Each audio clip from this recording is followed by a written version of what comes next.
Hello and welcome. You are listening to The Hello You Show. I'm your host, Jessica Rice, and the founder of Jessica Rice Coaching. This show is for ambitious and visionary-minded women leaders and entrepreneurs ready to uplevel their impact and establish their personal brand and unique voice. It's time, ladies, to make our voices heard. Say hello again to the real you.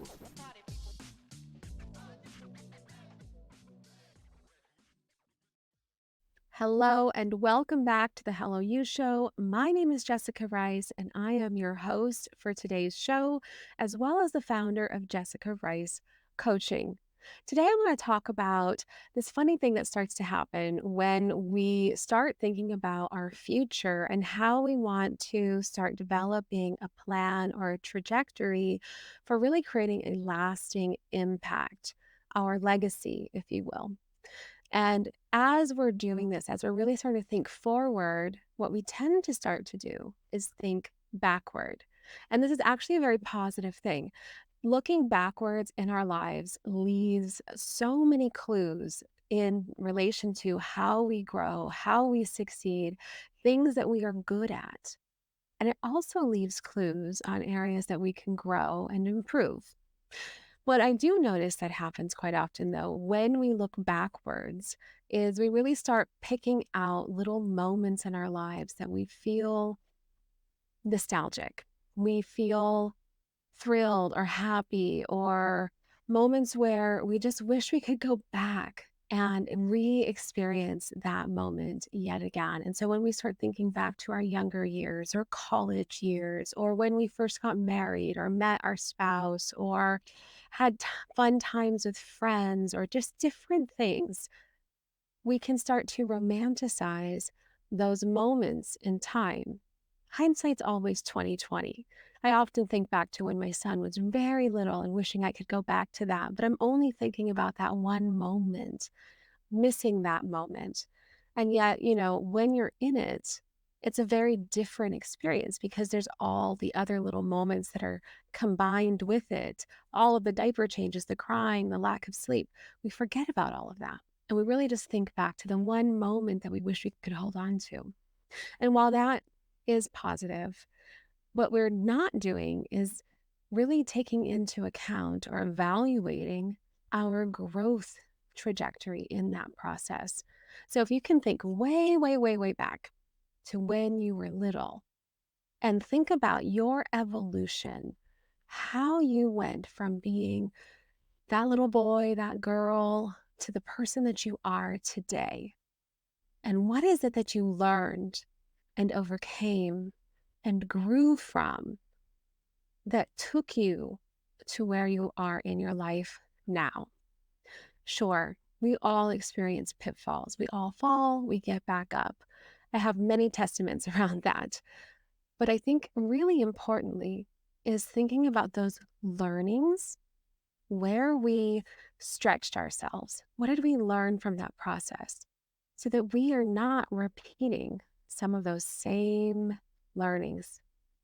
See, history does have a way of repeating itself.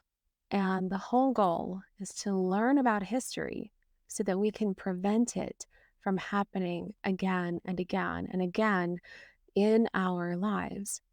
There's always a takeaway. There's always a way that we can extract some data, some information about history, about the way people think, about ourselves. And so when you're thinking back and you're romanticizing, start putting together those pieces. Oh, yeah, but I did learn this during that time. And that was a really big struggle for us. Oh, I remember we didn't have any money. We were so broke. All of the little things that come into your growth as a person, taking those things into account. And the other thing I want you to consider is, what are your motivators? What was it that pushed you forward time and time and time again? Now, we have good motivators and we have bad motivators. And I think it's really important that you understand the distinction between the two. A good motivator is developing that personal resilience. It's things that help you have that grit, that need to continue to push forward, to keep going, And then sometimes it will flip flop into quote unquote a bad motivator where we almost push ourselves maybe too hard or we don't learn from certain mistakes. I know for myself, a bad motivator sometimes is my need to prove myself. And so sometimes I will thrust myself into a position or a role or a situation merely because I want to prove that I can do it. And sometimes that can lead you down the wrong road because it's not the path that you're intended to be on. Just because you can doesn't mean that you should. And I think it's very important, especially as you're now starting to consider what's next for your life, that you understand that distinction about your motivators so that you can make sure that you are developing a plan and a path that's going to take you to where you actually want to be within 5, 10, 20 years from now, so that you're not just doing anything that floats by you in the wind, but you're actually being very deliberate with how you spend your time and put focus into specific areas of your life. So, really, when we think backwards, we are enabling ourselves to learn and think forwards. Our brains can't predict the future. And there's a lot of talks that Joe Dispenza talks about on this. So, go give those a listen if you like. However, our brain can only base knowledge and information on things that have already taken place.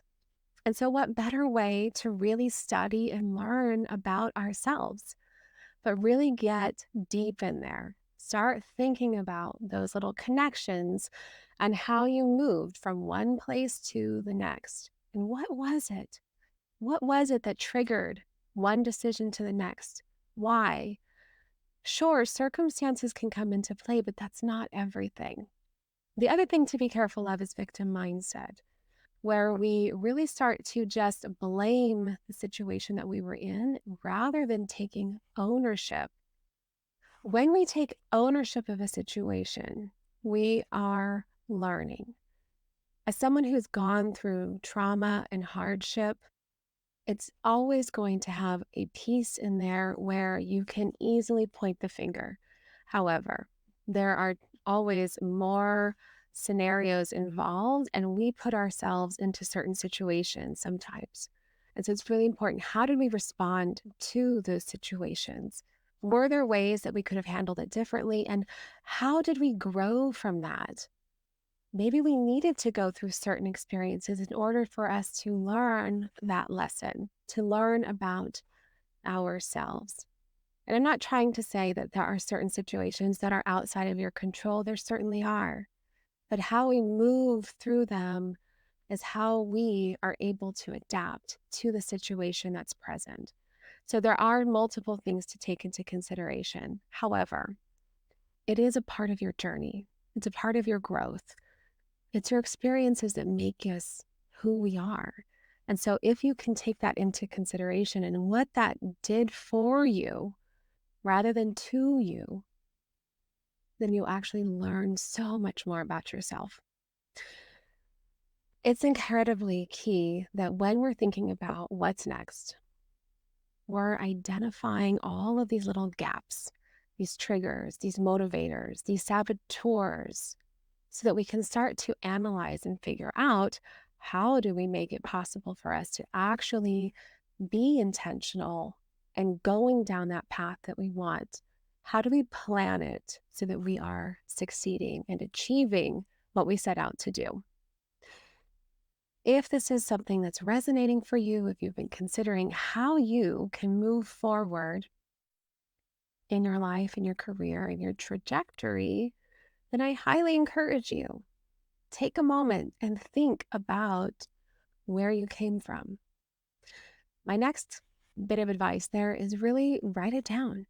Every time you have a little connection, write it down because you're going to have little epiphanies. But sometimes when we have little epiphanies and then they just pass by, the epiphany doesn't grow big enough to be lasting. It doesn't create lasting change because we didn't take enough time to notice it. It's like, oh, that's an interesting thought. Oh, that maybe that's it. And then we keep moving forward. So if you can really take a moment to be deliberate when you're making those connections, to write it down, to find a way to really imprint it into your mind, your memory, so that it goes from your short term memory to your long term memory. Now you are really learning, you're training those neurons in your brains to think differently. You're retraining your mind to a certain extent. And there's a lot of tools and techniques that I work with clients on related to saboteurs and how we, work with our neuroplasticity. However, if you can just take little moments to write it down, you will do yourself so much more than just recalling something. You are going to actually be making those connections from an external lens into an internal lens. When we think about ourselves and our lives, we're usually looking at ourselves from the inside out. And right now, it's about really looking from the outside in, almost as if you're another person. And when you can start to shift that mentality, going from your awareness as a child to your awareness as an adult, your awareness as a college student to your awareness now, when you look back on your life, those are those little clues, the key indicators that you can start to put down and really hone and think about, okay, these are my strengths. This is how I achieved them. This is where I grew. This is a gap for me. This is where I tend to get stuck or trip up. This over here is a distraction, all of the different things. And this is a motivator for me. This is a demotivator for me. This one is overstimulated. This one is understimulated. You can really start breaking down your life and thinking about it in new terms so that you can see how you succeed, what your hidden strengths are, where your zone of genius is, and how you can really apply all of yourself to be the most successful. I hope this was helpful for you today. I'd love to know how this was resonating for you. So please, please, please reach out to me in the comments or send me a DM. Let me know what you're thinking and what questions come up for you when you're starting to think about your future and moving towards a certain trajectory or path for yourself. You can find me on LinkedIn at Jessica Carl Rice or on Instagram, social media at Jessica Rice Coaching. I'd love to hear from you. And please take a moment to go back into, Spotify exclusively. We have a poll in there that you can participate in the conversation anonymously, share your insights, and help others to understand where they fit as well. When we share, we are doing so much more than just sharing our own experiences. We are helping others with theirs. All right, I look forward to hearing from you. Please check in next Tuesday when we have a new episode coming out.